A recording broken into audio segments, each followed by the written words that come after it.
Samut-saring emosyon ang nararamdaman ni Jasmine sa mga sandaling iyon, lalo na't narinig niya mula kay Lance mismo ang buong katotohanan.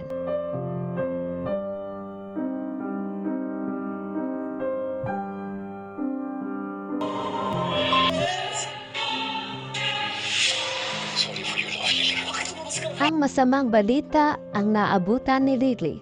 Wala na si Lance. Pinuntahan agad ito ni Jasmine. Nakiramay naman si Vito. Bakit hindi ka makinig sa akin? Alam mo, ano ako nararamdaman kay Agent Fernandez? Kahit nakatikim, pagkatapos ang ginawa sa akin, hayop, tayo na yun.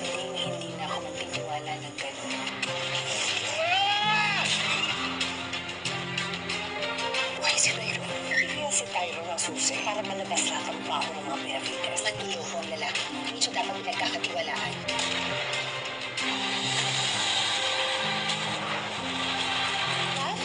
Iris, I want you to meet someone. Alam na ni Jasmine na buhay si Tyrone. Ito na nga kaya ang tamang panahon para magkita silang muli ni Tyrone? Abangan natin yan sa next episode ng Lavender Fields.